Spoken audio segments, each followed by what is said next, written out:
Malia, under the school stuff, you could talk about the bike bus, okay? Sure. You had talked about, Yes. We're live. okay. So welcome to the Public Safety Committee for March 12th. Um, let's just see who we have one attendee, Emily. Okay, From CBOP. right, and we'll bring her over in the program in the agenda. So, Chief, we have a couple of discussion items for just you to fill us in. You know, Malia's new, Deb is new to the committee, Malia is new to the township committee, and I thought it would be useful to just have you run through some of these activities we already have in place, like the Video Alliance program and the domestic violence. And I did see in the monthly report from our Lieutenant Palmarese that he did mention the Video Alliance being helpful. And both Deb and Malia are also our communications committee people. And if we're looking for recruits and volunteers, we would want to get on that. So maybe you could talk about what the Video Alliance program is and how it helps the police. Yes, good evening, everybody.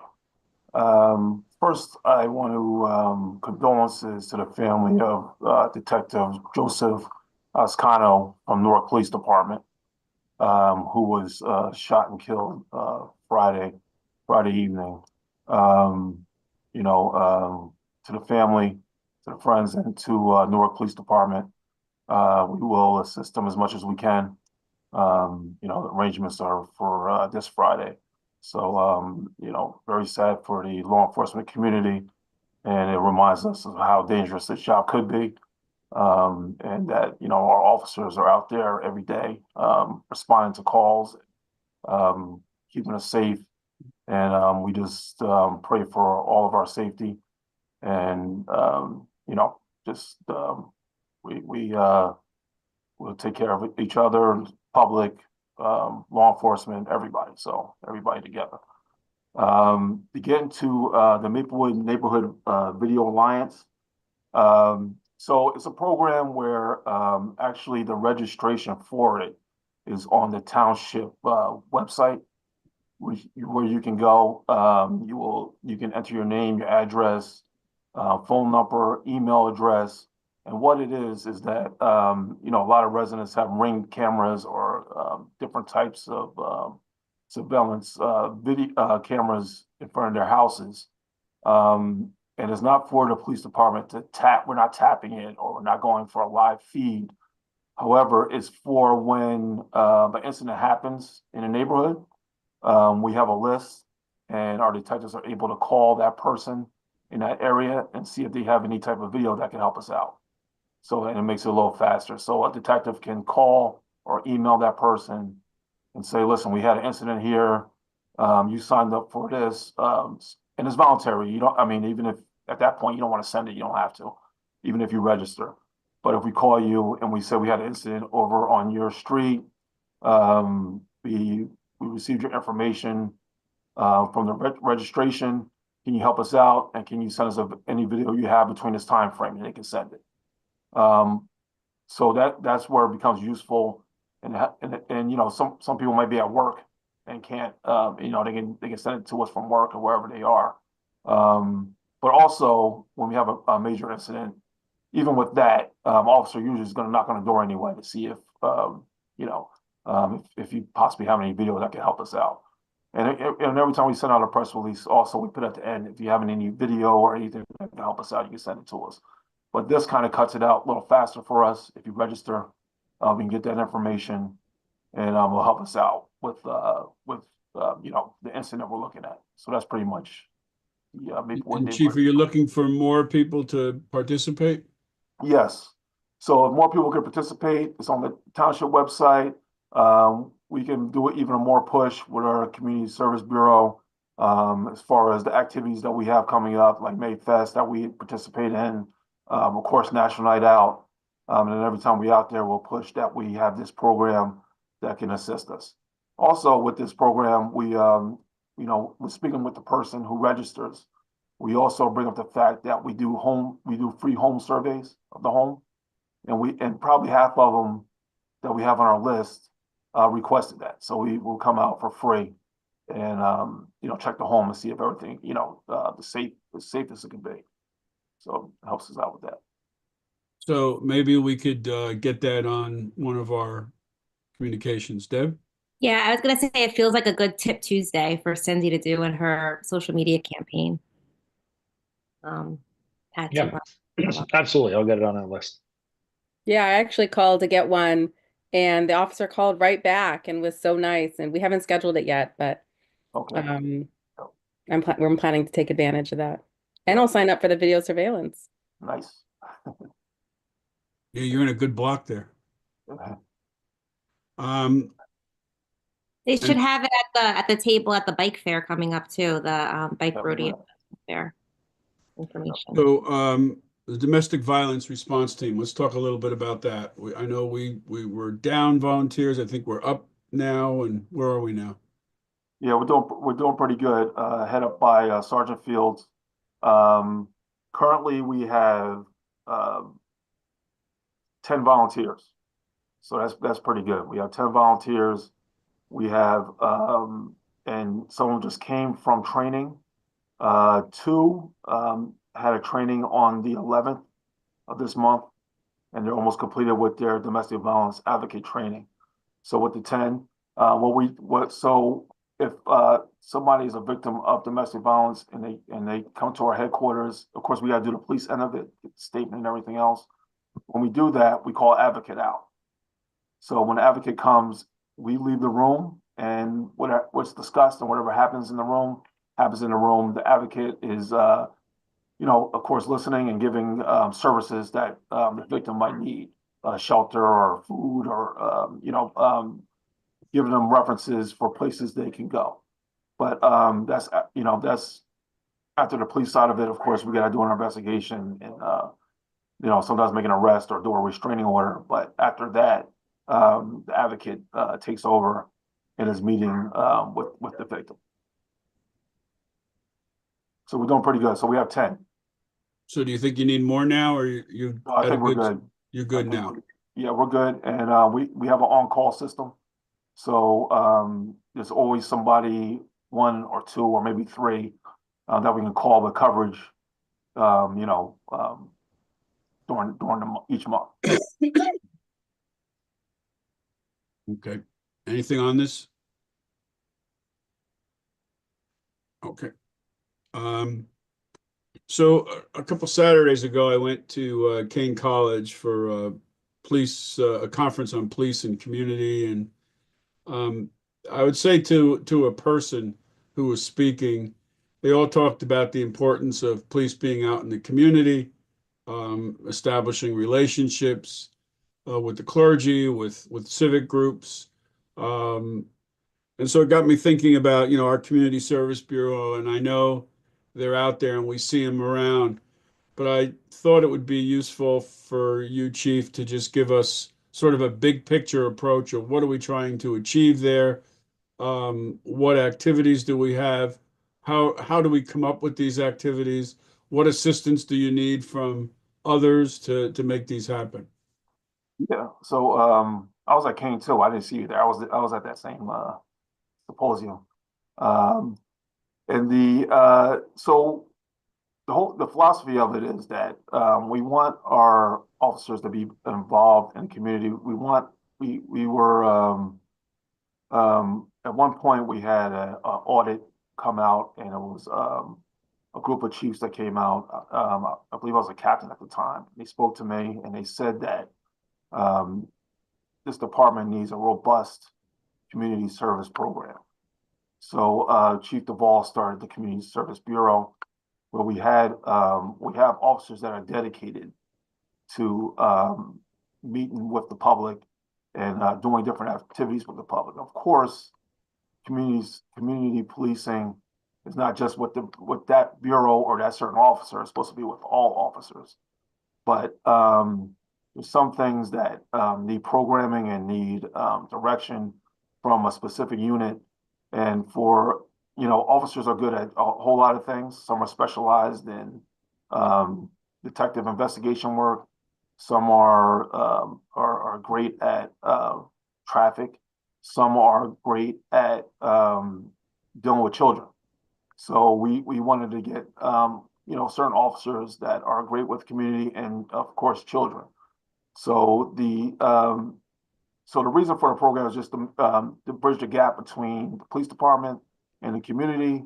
So the community will know officers not when it's a crisis, but are able to meet with us when it's not a crisis. So when it is a crisis, they're able to trust us and be reassured that we're going to do the right thing and respond properly. Some of the things we have planned for this year, and some of this we already done because the holidays have passed. But we did a toy drive for children that were in DCPNP, and we had an organization come out and gift wrap all the toys. We handed it out to two DCPNP offices, one in Milburn and the other one in Maplewood. So they gave us a list of what kids wanted from who are in DCPNP, different ages, genders, everything, and and officers donated their own money. Donated their money. We filled the list. Our community service bureau went out, did the shopping, brought the gifts back, and then we had a community program come and wrap the gifts.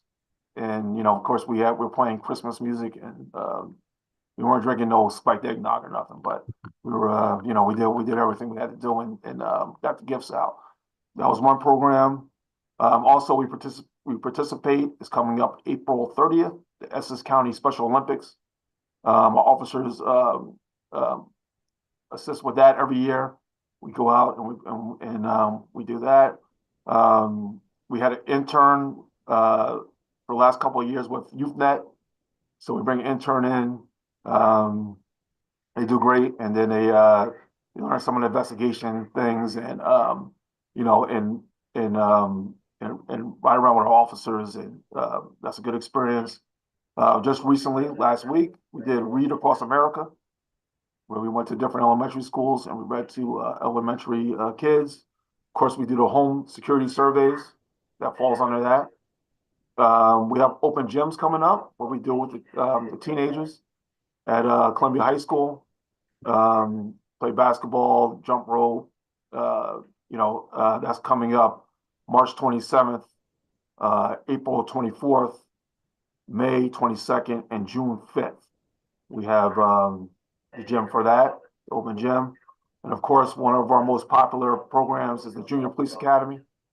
So that usually fills up, and they go to different places. They'll go to the Essex County Police Academy and see the recruits there. We bring them to the New Jersey State Museum. The Newark assists us with their the horses and the mounted patrol and motorcycle patrol, and we actually land a helicopter. I believe this year we landed on Maple Crest Park, State Police.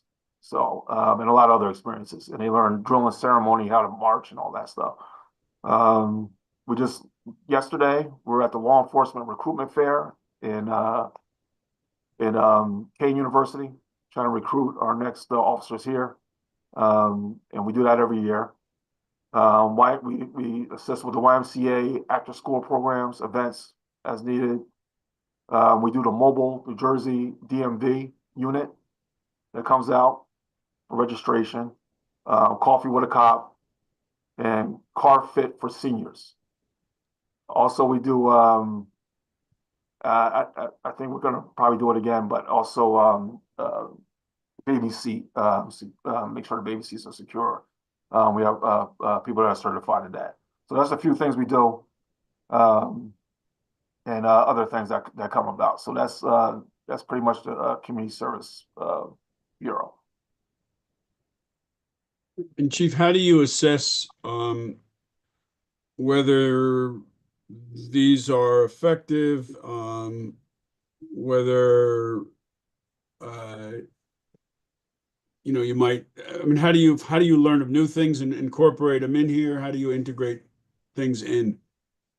Yeah, so some of the things are standard things that we have been doing, like the open gym. However, what we do get a list, so we'll see how many kids participated, and we'll bring YouthNet in, assist us with food and everything else. And usually it's it's a good night for us. Like the National Night Out, not National, open gym. We might have 80 kids there. And the reason for that is because a lot of times, during those months or even the summer months, kids are just, have nothing to do. So we're giving them something to do that's positive. And usually around that time, we don't have many incidents that are taking place. We make sure everybody's safe and gets home safe and everything else. Also, we get ideas. We send our unit to different conferences, and we get new ideas of things that we need to do. And some things are standard. National Night Out is standard. Open gym, coffee with a cop is pretty standard. Our at Kane University, when we do the recruitment, we can get statistics on that. We actually know how many applications we gave out, and how many people we met with. So a lot of stuff, we grab stats on a lot of stuff that we do. Some things we just can't grab stats on. We just do it as it's coming. And for example, with the coffee and a cup, are we reaching areas like on Irvington Avenue or up at Ridgewood, those little set of stores up there? Yes, so we did it on Boynton Avenue one time. We can move it to Irvington Avenue. I don't think we've done it on Irvington Avenue yet, but I know the Starbucks. It was more than coffee to cup. We're actually serving the public the coffee, so we're actually in the back. I don't even know how to name these Starbucks coffee. I just say large coffee. I got these fancy names and stuff, but we sit there and we serve it. But we look for other options. In the past we've done it in churches before, so we can find other locations.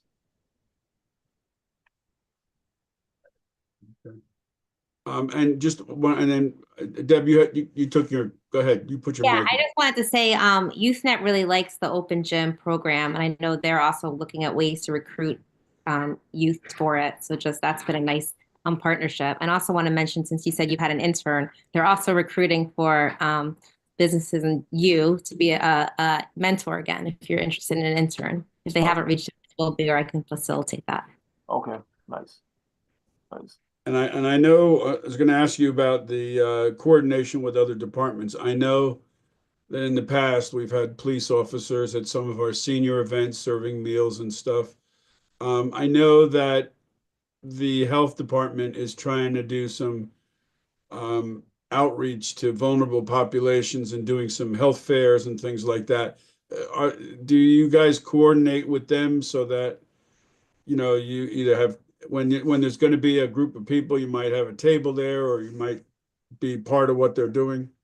Yes, yeah, we have, and we'll continue to do that. We'll jump on other departments events, and we'll set up a table. And we have with Kevin Davenport, and so we have done that, and we'll continue to do that. Malia, you have anything to ask or add? No, I'm just listening. Okay. All right, Chief. So if during the year, if we hear of stuff or we're thinking of stuff, we're thinking of populations that we should be serving, let's use this meeting as a place to give the chief some ideas of how to continue to do outreach. Okay. And what was also, Chief, you heard at the conference, some of the towns using chaplains and stuff like that. It was interesting. The Trenton minister talked about we need a chaplain for the community. Right.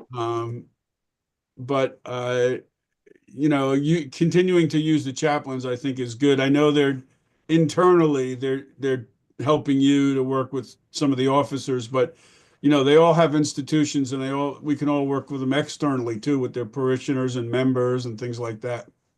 Yes. Yeah, we met a couple weeks ago. I actually have setting up a training for them next week with a chaplain who runs a program on how to train chaplains for police. So we have that coming up, and then I'm going to set up a time where they can actually swear in with the township committee as official chaplains. Okay, great. I saw that you did the reading, Read Across America at Tuscan. That was really great. Okay. We're going to move to parking. Something that we haven't talked about for like maybe 5 hours. So let's get this up. So, you know, we've made some changes, Chief, to the ordinance. We adopted a resolution to expand overnight parking. We're going to be working with DPW to put up some new signs because we want to, right now, it's not good signage in the lots. So we know you guys can do your job better when there's signs and it's Right. clear for folks. So we're going to be doing that.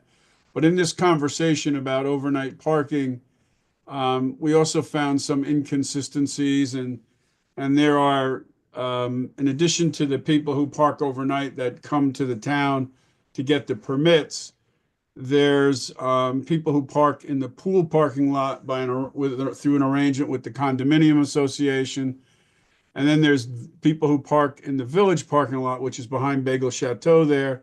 And that overnight parking is permitted by application to the police department. That doesn't even go to the clerk's office. Right. So I think in talking to Mr. Wary, we would like to suggest some coordination and some standardization of the fees. And just to remind you what our current fee structure is, if you live in a 1, 2, or 3 family detached house and you have no driveway or adequate space for put a driveway in, you can get an overnight parking permit for $240 a year. And that allows you to either park in a parking lot or on a street adjacent to your house. And we do that at $240 a year because you don't have a place to put your car. So that's again for this category of folks. And then anyone can purchase an additional parking spot in a municipal lot for $600 a year. And then anyone in Maplewood can park in a municipal lot for $600 a year. So that's standard $50 a month. We have, and maybe Mr. Weir, you could talk about what the current charge is for the condominium folks. And then Chief, you could talk about what the current charge is for the village parking lot. Yeah, for Maplewood Village condo, we lease them 50 spaces a year. They pay $10 per space per month. So for those 50 spaces, they pay $6,000 a year. The permit enables them to park Monday to Friday, 8 to 8, Saturday to Sunday, 8 to 9. But I think in experience, the cars are there more than just overnight. And it's the recommendation of our township attorney and me that we move away from a lease with Maplewood Village condo, but instead have those residents come to the clerk's office to get an overnight parking permit and treat them like we would any other resident in the township. I think that's more in line with what we do with other residents, but also leasing public space to a private entity creates with it some, other difficulties. And so it's easiest just to have it direct with the resident to us. So that's our recommendation for the Village Condo Association. So you would recommend that we go from $10 a month to $50 a month? That's right. And then there's a conversation or we should also discuss, right now they park pretty much 24 hours, right? Or at least it's available to them 24 hours. So do we want to keep it as overnight parking and enforce that, or allow them to buy full day passes? If we decide to do full day passes, what I'd recommend is to stripe 50 spaces. That way the department knows, or whatever number we determine is the right number for residents in that area. That way the police department knows what spaces they can enforce in, because PD or the park enforcement officers would have a list of all license plates that were able to use those spaces, and they could cross-check them. Right now, it's a little more you can park where you want in the pool parking lot. So it could be a New Jersey Transit person parked there. It could be Maplewood Village condo at certain times of the year. It could be a pool patron. And if we have no restrictions in the pool parking lot, so there's no time limited restriction. No, because there's no public parking in the pool parking lot. So it's either you're a patron of the pool, but it's closed down overnight, so you couldn't park there overnight. Right. You're an employee at New Jersey Transit for some of the spots that we lease to them, or you are from Maplewood Village condo. Also, the library, but that was a short-term Right. experience. But if I wanted to park my car there during the day, there's no prohibition of me doing that. Suppose I lived in Avalon. It's not set up for public parking. I don't, that's a good question. I don't know that we would typically allow it, but I'd have to find specifically where we prohibit it. There are times when, I'll talk to the chief, because there's a landscaper truck that's, parked across 5 spaces in there, and we know that they're not permitted, and the police department will enforce that. Well, But I have to look. Sorry. Go ahead, chief.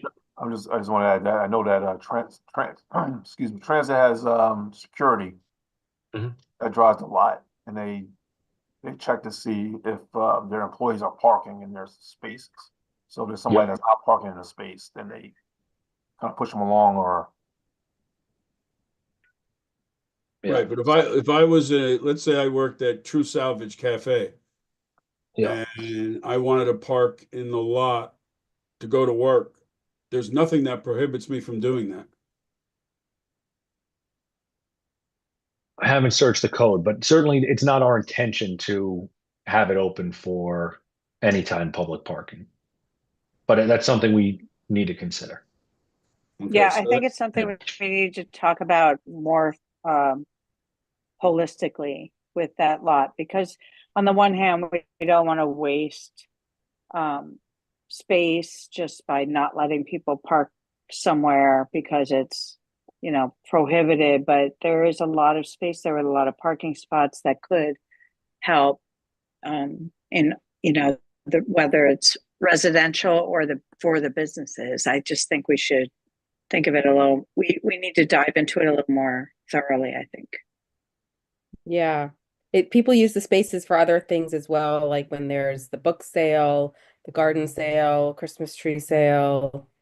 And then I also wanted to ask, are people using those spaces during the daytime when the pool is open? Because that lot can be very problematic and it can absolutely fill up. And so Yeah, if we that have people that complicates are it. leaving their car all day when we have pool patrons who can't find parking, that that's a little problematic. Yeah, I know that Village condo, they are permitted or they're leased for overnight parking, but our experience is that they park there during the day.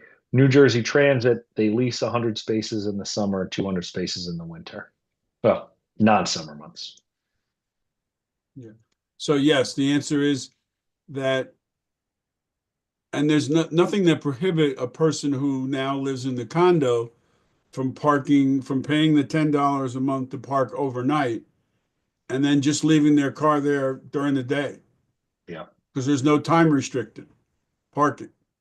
I liked if we're going to continue leasing spots to the condominiums and New Jersey Transit. I like the idea that Pat mentions of striping certain spots that are for those organizations. Because I feel like if you're in an apartment and you're going to pay for a parking spot, especially $50 a month, which I think we should raise it anyway, and that is like the going rate, I feel like when you're in an apartment. I feel like you're going to want to buy a spot that you can leave your car in because you might be commuting, you might not need it, you need it, more for just overnight.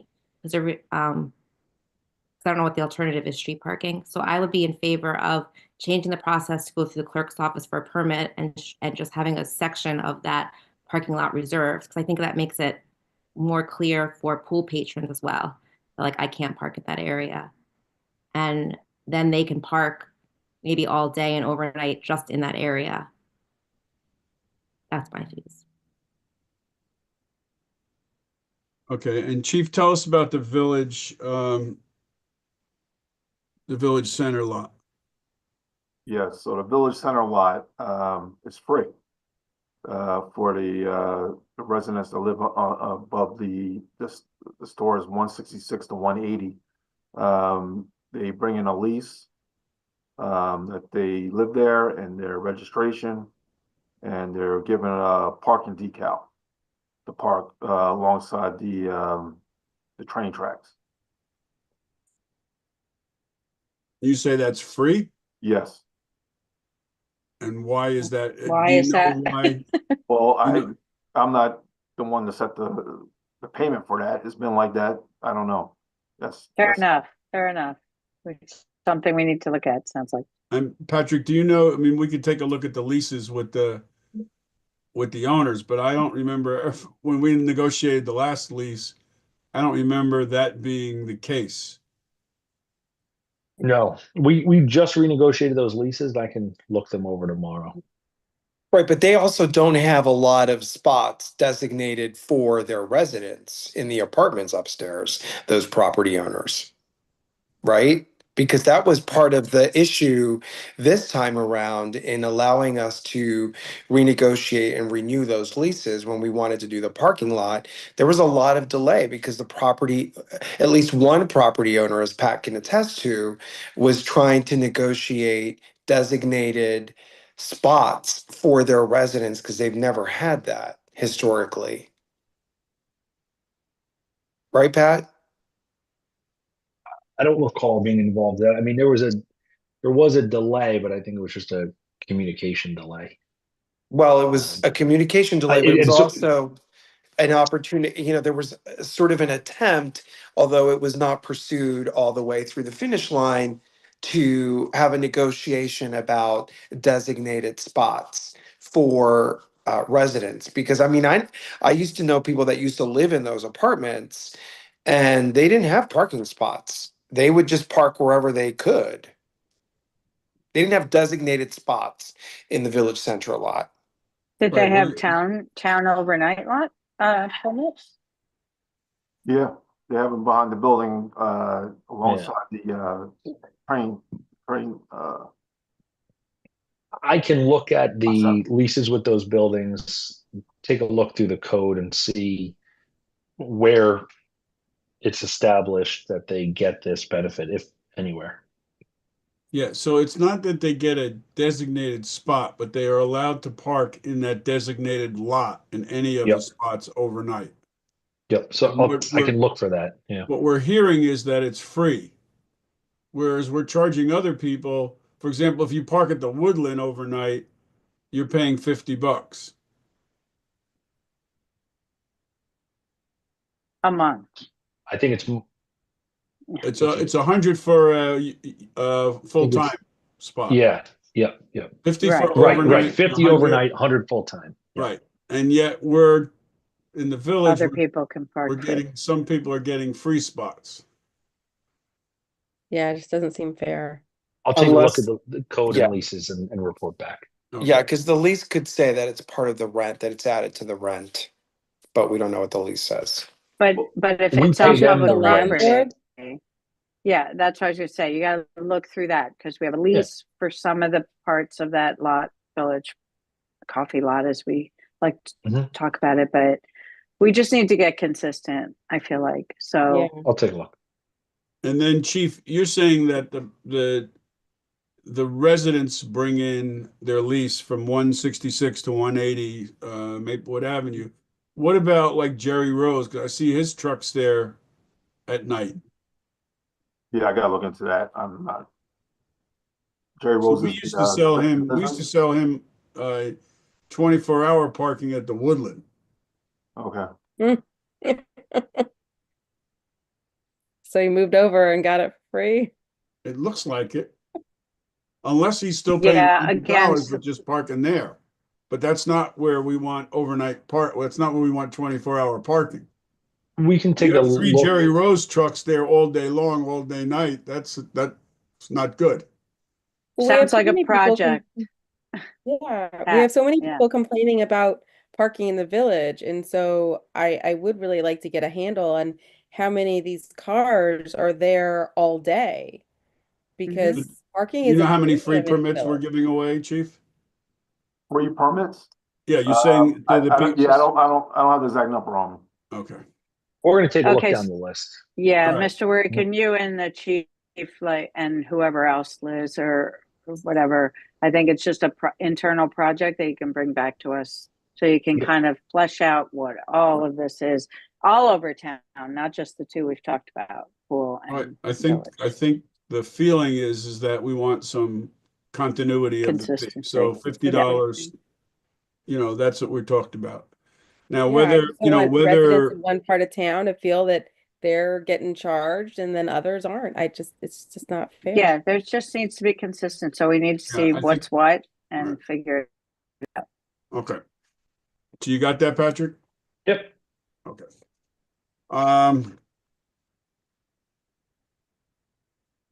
Let's move to school drop-off traffic.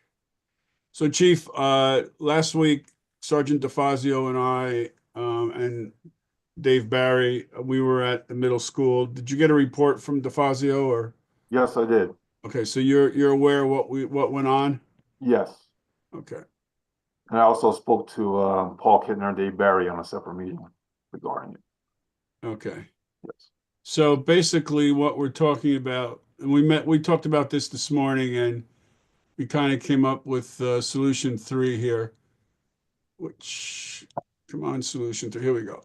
So making this all temporarily one way between 7:45 and 8:15 or so. And do you agree with this, Chief? Yes, I spoke to Sergeant DeFazio. He endorsed it. He said, we already make Burnett Street a one way in the morning. Right. So continuing it, making Maple and Donnell a loop, he said it shouldn't be that a problem. Okay. So, Patrick, we're determining that the chief can just do this similar to what he's done at other schools, correct? Yeah. Yeah. Okay. So I think, Chief, what we need is an order from you to do this. And then DPW is prepared to work with you on getting the appropriate signage to put at the barricades, because we need do not enter signs, and we need left turn signs and things like that. And also I'll get with the school so they can put out information to the parents. Right. The traffic change. Okay. So will you contact the school and let them know we're going to do this? Yes. I will do it too, but you do that too. All right. Okay. Yeah. Because this way it could be an official decision of the police. And when do you think we could get this up and running? The students I mentioned this morning, the students have a presentation for an award on the 24th. Today's the 12th. Do you think a week notice is sufficient? That's fine. I was going to say the 24th before you said that. We could do that. Yeah. I think the 24th give us a week. Okay. Everybody's good? We can ask the students who made this presentation and the student council to help publicize it. Yes. So we'll make it effective at that morning of the 24th. Okay. So who's Okay. gonna write the communication? Like that's what's being used, because there should be coordination, I feel like, with the PD our public information officer, the schools, the PTA should get it out. So So like, Patrick, can you have Cindy work with the chief? Yeah, and the school. I think as the chief communicates with the school, we'll be in discussion because we want to make sure we're putting out the same messaging. So yes. So you can just make sure that gets coordinated, right? Yep. Okay. And before we get talking about the high school, Malia, you wanted to talk about the bike bus, and I failed to make it a specific item. So can you talk about the bike bus? Oh, that's okay. Yeah, I wanted to just ask the chief because so the bike buses, as I'm sure you're aware, have they started in the fall at a bunch of the different local schools. Seth Boyden had one that I rode in, and then Mr. DeLuca, I think you met everybody at the school when we arrived. Yes. I think Mr. Weary, you've ridden in one of the bike buses. I'm not sure which school. Boyden, I've Um, done it a couple times with my son. Yeah. There's one going to Tuscan, there's one going to Clinton. I cheer on Tuscan bike bus. Nancy, the house. I believe there's a Delia Bolden. So they were really going strong in the fall. Kind of took a break over the winter with the cold weather, but with these nice, beautiful, wonderful days that we've been having, they're starting to start up again. And so I just wanted to ask what like what if any you guys do to support these bike buses? What should we be doing to make sure they're safe? The one that I rode in to Seth Boyden, there was police escort, but I wasn't sure if that was a usual thing or it was just because this was like a special ride that they had invited um um local officials and media to be on. So if you could sort of tell us like, what your relationship is with the bike buses, if you do any coordination, if they tell you ahead of time if they're a go, just where are we at with this? Yeah, so I'm sure that the one that we assisted in, we were notified about. I'm not sure if that we're notified about all of them. So if we're notified, we could assist to make sure it's safe. I would have to ask my community service bureau. I've seen a couple, but I wasn't aware. But I just happened to drive by and see it, and they might have been aware. But I just want to make sure that we're I don't who organizes it. Is it the school? I've actually asked them before, and they said that they, I think, worked with both PD and DPW. I don't know if it's a consistent thing or if they're still notifying, but I know I've always asked, like, how can the town support? And they've always said, oh, they've been great. Pat, were you going to say something? Yeah, and I've done Boyden, I don't know, 4 or 5 times. It runs really well with volunteers, and it's a long bus and a lot of intersections, and there was a lot of bike buses. It would require a tremendous amount of effort from the police department, and not that it wouldn't be welcomed. I mean, I think this is more of a maybe community policing thing than it is an actual policing. Um, be riding in it and with my kids, everybody is observing traffic. Everybody's very cautious. They get a lot of volunteers to help and I like that piece of it, right? It's very, very volunteer driven.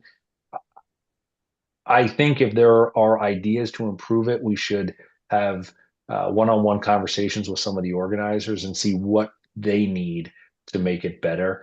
But I would caution in trying to put too much of our own into it.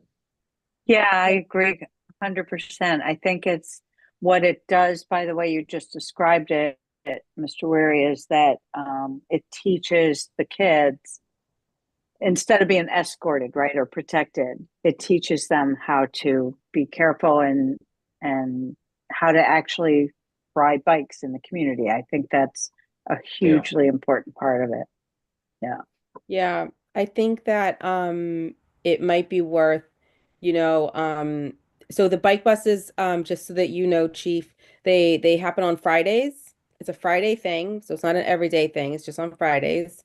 But a lot of schools do them. So Mr. Wary's right. It would be probably too, you couldn't have an officer on every ride. That's just like you couldn't do that. But and that's not even, they're not asking for that. But I think it would be worthwhile to have a conversation with their leaders. And maybe like how we offer residents able to come to you for help with their security at their house. Maybe the leaders, you could take a look at the routes, I mean, it is a good, I think, thing for the community outreach group, to at least to know them, to establish relationships, and just sort of open that dialogue because I'm not sure if it's open right now. I have a good contact. If you agree, I can get Chief Sally and I together with them and have a conversation. If that's all right with everybody, that'd be okay? Yes. Okay, Yes. I'll make that connection. And then Yeah. I remember when I toured the police department when I first started here, I saw a couple bikes up on the third floor that were marked for PD. So maybe Chief Sally joins us one day. I have my Yeah. own Chief, plan. I have my That is own. Bring it on that's a over. community outreach thing. Bring it on over. And remember, we're doing the PD's running the bike rodeo at the health fair. So Yeah. there's some kind of Yeah. Yeah. My main concern is, this is something that the community is doing. It's very community driven, and I just want to make sure that it's safe. Okay, so why don't we let, since Patrick Yep. has a foot in each camp, he's a biker and a administrator, appropriate authority. Mhm. So you can do some coordination there. So I'll let's get it go together. back to the high school, speaking of coordination. So Chief, have you figured out a solution to the drop off at the high school yet? I actually spoke to Paul Kittner and Yeah. it's about the high school. And they're looking at maybe making Academy Street a one-way Yeah, morning. They also mentioned Parker Avenue, a one-way, but I'm not too sure about Parker Avenue. That's because a lot of traffic is coming up Valley Street. I don't know where that traffic is going to go, but I think Academy Street might be a possibility. okay. A one-way drop-off. Yeah, we're also talking maybe doing something on Kensington and North, maybe not letting all the cars come down to Parker. Mhm. Because what as pointed out, they come down all the way to Parker. Many of them do K turns, and then go back out, and it just creates all kinds of difficulties there. Yes. And so yeah, and they were talking about of course they're doing the bike lanes that will Right. go past Columbia. So we're talking about that a little bit and how we can stop parents from parking in front of Columbia so the bike lane can, so we're looking to all that.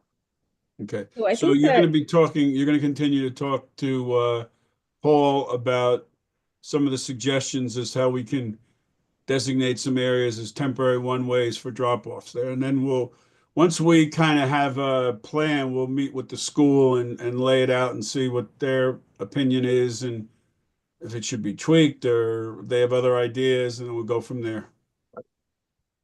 one of the ideas that Paul presented this morning was the one way on Parker. He was suggesting going from Prospect down to Valley, and you sort of have one lane that goes straight down, and then the other lane would be for drop-offs, because right now you're not really supposed to stop in front of the high school to drop off on Parker, but people do anyway. And you think a one way that would not work? I don't know. I don't know yet. I was just You looking at, need to think about it. right. Okay, I was yeah, just looking think at, about I was it. just looking at other, I'm looking at the surrounding streets like Valley. I don't know Valley's about already a too mess. backed up and everything else. So, Right. I'm not sure. Yeah, because those people Chief, that turn off of Valley, where would they end up turning? They're going to turn somewhere. Chief, I know you have a lot to think about with regard to this, but in the meantime, could we get enforcement where people are, as Ms. Engel mentioned this morning, people are pulling over wherever they want anyway, or in the drop, or not in the drop-off zones, or what? Can we get more aggressive enforcement on, that? Because that would help if, even if it's just somebody pulls over and a cop on site like flashes his lights behind them, and then they're like, oh, okay, and they move ahead to someplace they're allowed to park, because I see it all the time down the street, I think that would be just really helpful to like get people less comfortable with being able to pull over wherever they want, because Yeah. it's problematic. I spoke to traffic bureau today, and so we're moving from like school to school. So Seth Boyden School was a big problem school for traffic, and as far as parking. And our traffic bureau has been down there for about 2 weeks and pretty much cleaned it up. They have the principal sent us a letter thanking the traffic bureau for taking care of a lot of parking problems down there and traffic. So what we're trying to do is, we're going to move them to another school and then to another, because each school has a different parking traffic issue. And so we're trying to manage the manpower with them, and they're going to move from school to school. So yes, we'll get to Columbia High School, and we'll do the same thing to come back around with that. Okay. Sounds good. So yeah, just we'll keep you and Paul talking, and then when we're ready to go to the police, go to the high school, we'll have that coordinated approach to them. Okay, give us an update on the police vacancies. I know you had a March 3rd application for the test. Yeah, so the applications aren't due back until the end of March. End of March, okay. Yeah, so we have another week, and the test is not till the first week of April. So the exact dates I have are, let's find them. So March 3rd, we started handing out the applications. Okay. They have to be back by March 28th before 4 p.m. The test is April 7th. So we have it out on our social media.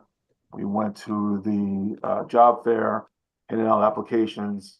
So, but we still have a push, and we can still hand out more. And then and then once we get that, then we'll be ready for the test. And remind us number of vacancies we have right now. We have 2 right away, and we're anticipating a 3rd.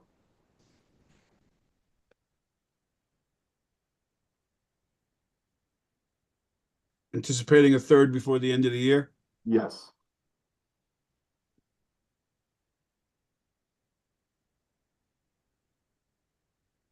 Okay.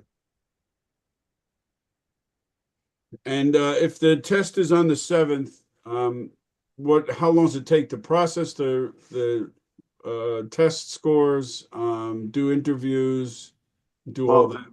Yes, the test scores come back pretty fast, but then we schedule a physical fitness test. Okay. We take the top 50 from the written, and then they take a physical fitness test, and then we rate them from there.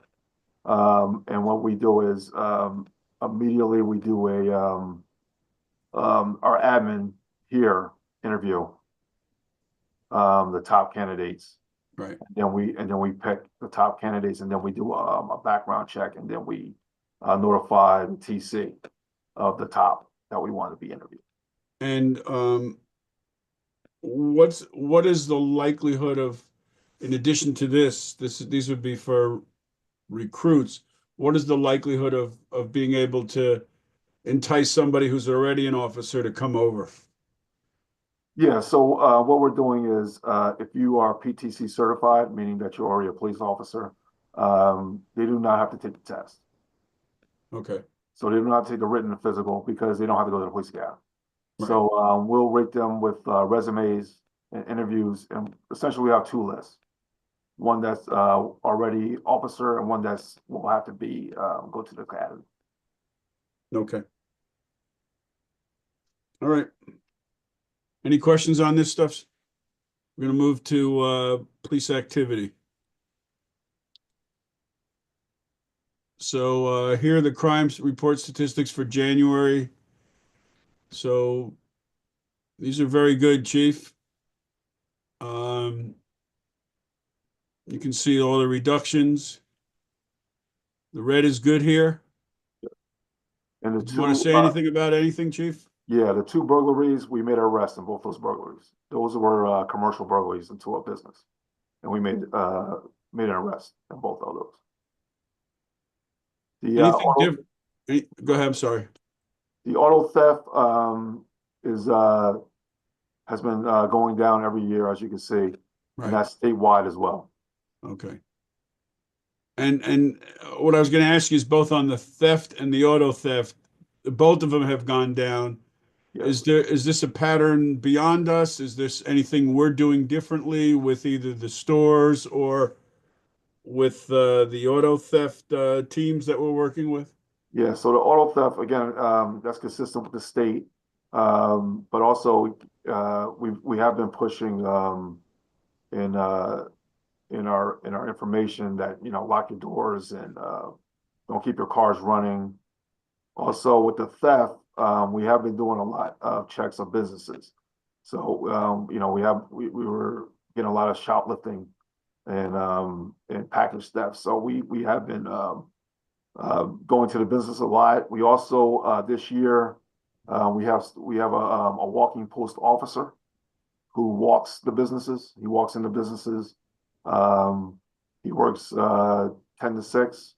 And he's in Springfield Avenue businesses, Irvington businesses. So I think that's helped us out as well. Okay. And just for January to 24 or 25, we're down 10 incidents, 40% reduction. So Yes. let's just keep that going. Any questions on this stuff here? Nope. Okay. Let's go to traffic enforcement, crime prevention. So this is a little bit different. Again, this is January to January. So, just on these top 4, we've had more vehicle stops, 10% more vehicle stops, more radar summonses, more warning notices, but moving violations were down. And I guess, Chief, we're going to have to ask you again. I know, you said that there's discretion and all this, but I think, we're hearing over and over again from our constituents about the concern of the way people are driving. Yes, and I've been pressing my officers to enforce traffic violations, and as you can see, the vehicle stops have increased. The discretion is, as you see, as a warning notice has gone up. Again, I can't tell an officer to write a violation. I can, but we do want the enforcement.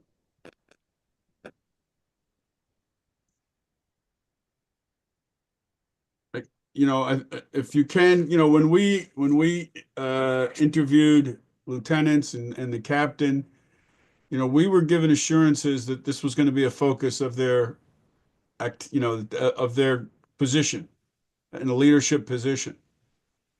And we've just got to keep pushing it. I know you get complaints, but I mean, my colleagues, I think will support me on this.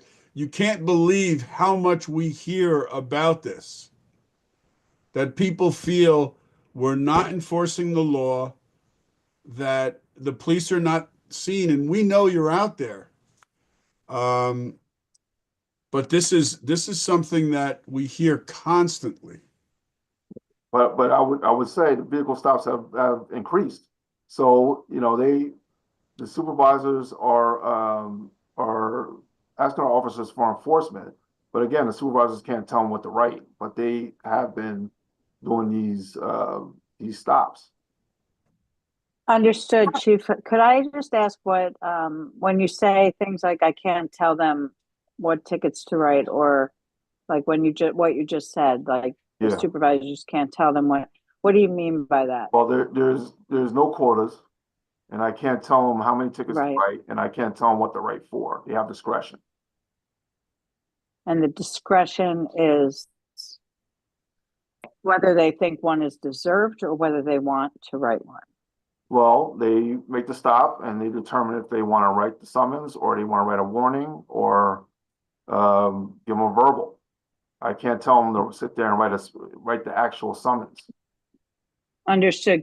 Can there be, like at your meetings with the officers or the shifts, can there be information given to them or desire by the township committee or that residents themselves are asking for more violations to be noticed, for example, like, or I mean, summons, and moving violations, like that's as simple as going around somebody when there's somebody in the crosswalk. That's not simple.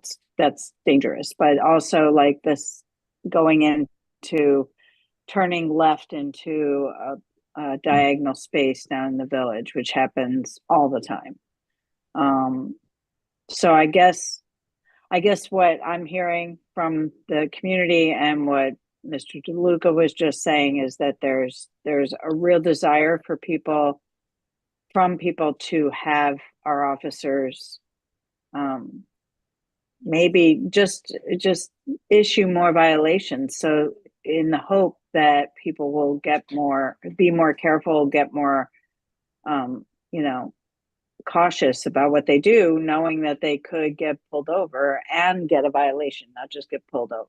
So I don't know what the solution is, but I think that's a common frustration among the governing body and the community, that we can't just say we don't have quotas and that's fine, but we just feel like there needs to be a little bit more, and understand that some of the same people who are crying for more enforcement and more violations to be noticed will also get mad when they're the one who gets pulled over, but that's part of the gig. So I don't know, it's hard to explain to the community, so I guess I'm just asking for some help there. I have a question. I have two questions. First, well, comment is first. Mr. DeLuca mentioned how when we were doing the interviews, we were, told more enforcement will happen. But these are January numbers, and those interviews, I think, were January. So I feel like February numbers are more going to reflect any changes that have happened with promotion or just rethinking about it, them hearing that we want more. But my question is, when vehicle stops went up, so maybe more people are getting pulled over, and then they're getting a warning notice. But can you remind me, are officers able to see those warning notices when they check the license plate in the computer? Yes. So then they'll see. So it's possible that more people are getting stopped, more warning notices are going out, and then maybe next time we'll see more moving violations. So I guess I'm just saying, like, I feel like January number. I'd like to see February numbers, but also agree that we should reinforce that we want more violations given, because what my colleagues are saying is absolutely true. I mean, everybody's talking about how we need enforcement because the cars are going too fast and it's not safe and it's affecting pedestrian safety. That's all. Thank you. Yeah, I want to add to that. So I spoke to a Cub Scout group last night. It's a bunch of fifth graders. And when I asked them, we had to talk about an issue that affects the community. And so since they're kids, we were talking about traffic safety and how can we make it safe to walk to school. And that was literally the first thing they said. I was like, so how can we make it safe? And they're like, ooh, raise their hand. They're like, cops. They can give tickets. I mean, that's what we got to do. And and I hear what you're saying, about quotas, and I understand that, and I hear, what Ms. Ingles saying, maybe the warning notices, and I too would like to see February numbers and hope that we're going in a better direction. Because, I think people got really used to during those days during the pandemic when things weren't enforced quite as much. We've got a lot of special snowflakes in our area, and their time is the most important, and they got to get to where they're going, and and kind of like ignoring different rules. I've said before, I've sat at a coffee shop and watched people do left-hand turn after left-hand turn after left-hand turn. I mean, you just spend a few hours And you get a whole bunch of people doing that. I mean, it's over and over and over, and nobody listens. And the only way they're going to start listening is, getting pulled over, getting the light blinked, and eventually, also the moving violation. So I just want to add, my voice to the rest of the township and saying that I think it's really important, and would really like to see that number going up, because then hopefully that will translate to the safer roads that everybody keeps talking about. Because I hear it nonstop as well. I'd like to jump in as well. I don't want to beat a dead horse, Chief. I understand the position that you're in, and certainly the data shows that there is an uptick and we're moving in the right direction. And hopefully, February and March and so on and so forth, the rest of this year continues to show an uptick trend. Um, I also recognize that over policing is a concern among the same residents who want to see policing. So it's a balancing act. So I understand that as well. And I can just hear officers saying that right now in the locker room in the department, right? Like, wow, look at them. They're asking us to write more tickets, but they're also going to be the first to come after us when we over police. So maybe the way to go about this, because it is true, we are hearing about this is the number one issue. This is the number one issue, and a day does not go by when we don't hear about this by email, by text, by social media tag. On Tuesday, there was a disabled woman in a wheelchair crossing on Jefferson and Valley at the Jefferson and Valley intersection in the crosswalk, and a driver just completely ignored her and went around her in front of her. And people just lost their minds. Who it was in the middle of the day, and it was very visible what happened, and people just screamed and hollered, and the person just took off. So we know that there is aggressive driving. I think Committeeman DeLuca during Engineering, Planning, Public Works this morning really said it well, that there is this complete disregard and disrespect for the law right now. People are just wild. Personally, I see it all the time. I drive on the turnpike, every other day, and people are just brazen and they don't care unless they're stopped, unless they get that ticket. And it makes them think twice. It makes them slow down, at least for a while. But maybe the way through this is figuring out what an acceptable uptick is, what the right balance is, what percentage, right? Not just kind of winging it and seeing if we have an uptick, but rather strategically, thoughtfully, intentionally planning for it so that we have the percentage and uptick that we want over the course of the next 4 to 6 months. And and we can get you this if you don't have it, because the concerns are on roads all over town. There's not going to be, I think, when we show the community that there is an uptick in enforcement, that enforcement isn't disparate, that it isn't inequitable, right? Because it's happening. That enforcement, that increased enforcement is happening all over town because there are dangerous roads and pedestrian issues all over town. So I think that's the way to go about it, and we can talk about that through this committee, through Chairman DeLuca, and we can figure it out together. But I do think that we really need to thoughtfully, intentionally plan for greater enforcement in a manner that balances both of those interests. Chief, you want to say anything? No, I hear everything everybody's saying. I will, Okay. be further, about this. So on the crime suppression details, we've gone down, and I'm not sure you need to say more. I would assume that reflects some of the crime going down around town. So, That's correct. Usually that Okay. picks up when we Right. find areas to target. right. So that would fluctuate when these statistics fluctuate. I would assume crime suspension fluctuates. Yes. Okay. Or crime suppression rather. Okay. All right. Let's move to overtime report. Mr. Weary, Chief, Sally, anything out of the ordinary that you want to talk about? I thought you had, no, I No. thought you were gonna pop it up. But it seems to be trending down. So as we see, from last year. The only thing that was higher, let's see if I can find my sheet.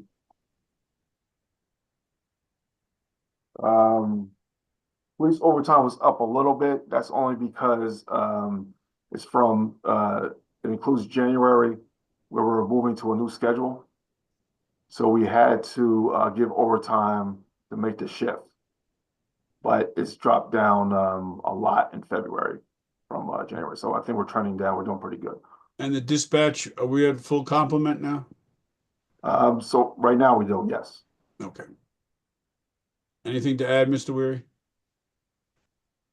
Yeah, so it has to come down because last year we well overspent our overtime budget, and some of that for good reason, right? And some of those both beyond the chief's control. We had more details and we had staffing to cover. So it's always good that it comes down. It's good that we save some money, but there's also a piece of this in that when we don't have overtime, we're hopefully removing those situations where we're forcing officers that work to shift Friday night to stay to cover Saturday shift because we're low on manpower, and Saturday night into Sunday, and forcing officers to work when they don't want to, and that's good for the department, and it's part of the reason why we some officers had promoted 12s, and one of the reasons we moved to it. So I'm glad to see that's happening because certainly doing away with some of those forces are good for the department. Okay, thank you. Yeah. Can you move over Emily Schwartz from Yeah. the participant list?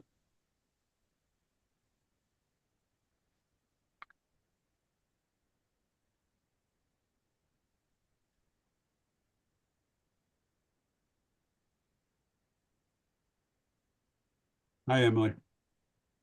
Hi, I Um, always feel like so- I'm being brought to the principal when you guys bring me over. Yes, there you go. This is detention time. So, So this is an opportunity for the liaison to the Community Board on Police to give us an update if you'd like, or make any comments or ask any questions.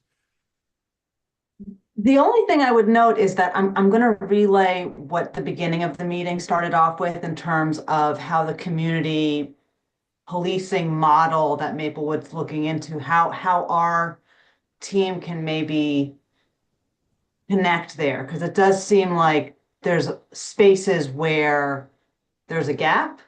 And I'd also just note that I think MPD can get credit for community policing by having social workers, like those kind of spaces also, just to kind of give y'all the department kudos there in terms of looking more holistically at public safety.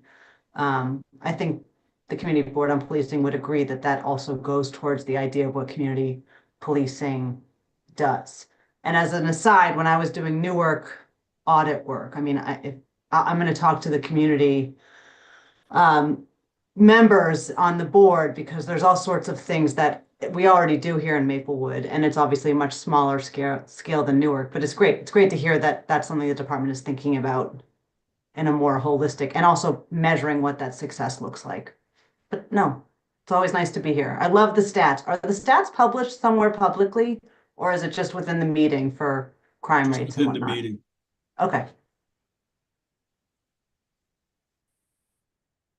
But these things get recorded, so they are public, but really they're internal, but we use them, we put them up just so we can talk about them. No, they're just great to see. I mean, I always like being here because of just my professional background and my own interest. I could talk about Tuscan Road if you want to, but don't worry, I won't bring up Tuscan Road and where I live. But anyways, no, it's just thank you you didn't have to bring me over, but no, I have Okay, nothing else that was flagged really. Vic- Can I just note, because it is recorded, that our crisis social work program is through the health department, but they work collaboratively with the PD. But I didn't know about the domestic violence response team program until today, which is through the police department. So I guess we're coming at it two different prongs, but it's a different model. So I just wanted to just mention it to the health department. I don't mean to take away from that. I think that what's from my limited life outside of this role in terms of what we talk about with community model policing and also having officers kind of wear many hats, but also working interconnectedness. That's all things where I think every part of the puzzle here should take that on and be, take that on as community policing here. But community safety really is what it's about. Emily, you raise a good point about the sort of promoting how we do have the intervention, the social worker partnership with the police. Because when the chief and I were at this conference, the state has a program. And that's all you hear about, the state program, the state program, the state program. And somehow we never get credit for what we've done. And I think we ought to look for opportunities to talk about what we've done, because I think we've been very successful for a smaller department to be able to do this. I mean, we're not, a large department, and we're not getting state resources. We're doing this ourselves. So, Yeah. We've talked about that before. Like, I know we talked about possibly doing a panel at League of Municipalities. And I think Davenport was working on some ideas about how to better Good. promote what we're doing and showing us as a model for other municipalities. That's good. Yeah. Vic, can we share the crime stats data with CBOP, being that one of their roles is data analysis? It directly relates to their mission. I don't see any reason why not. Yeah. So we can do it after the meeting. So actually, the stuff that I did, I sent Kasha the agenda, so she has it. Oh, that's right. You sure did. Now I remember. Thank you. Never mind. I mean, that's all from the UCR. I mean, Yeah. the crime report. So that's a public document anyway, right, Chief? Yes. All Okay. good. All right. Well, thank you, Emily. And Patrick, we're going to get an update from you on the OEM. Yes, the county's hazard mitigation plan is currently before the state for review. And then we will be coming back to the township committee to adopt probably next month. And the emergency operations plan, we have a draft from the state, and we'll be sharing that with all the respective department heads and staff to review that, make comment. We have to get that back to the state. I think it's within 2 weeks. It's just a draft, so we have some time. We have until I think it's the end of June to adopt our new plan. So we've been working on that. The chief has been working on training for CERT. We have some available through New Jersey Transit that I know a few of those members are signing up to take, so that's good. And the chief and I have been, we'll continue to talk about more opportunities for CERT. Great. Thank you. Any questions for Patrick? If not, we will just put up the stats for the January for the South Essex Fire Department. You can see them here. Again, by far the work being done on emergency medical services, over 40% between what we provide and what other agencies, for example, South Orange Rescue Squad.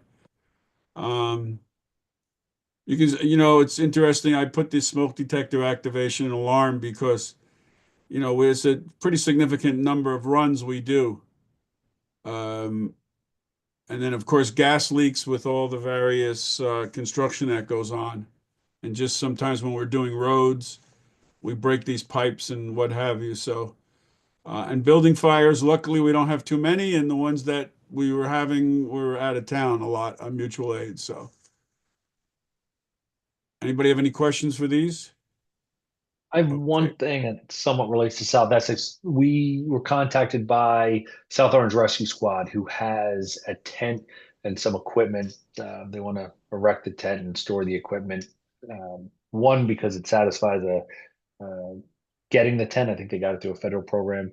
And two, because they don't have enough room in their building now. So we've been working with Chief Alvarez. He's got some room at company too. Since South Orange Rescue Squad helps both Maplewood and South Orange, it seems like a good fit there, and Chief was happy to take that on. Great. Okay, any new business? I got one piece. I just want to, I know I sent this out to everyone, but we have our Deputy Chief Malloy is going to be speaking at the Women's History Month activity for the Hilton Neighborhood Association. And that's Thursday, the 20th. And it's Chief- on somawomen.org website today. Very good. Chief, I hope some of the police officers will come out.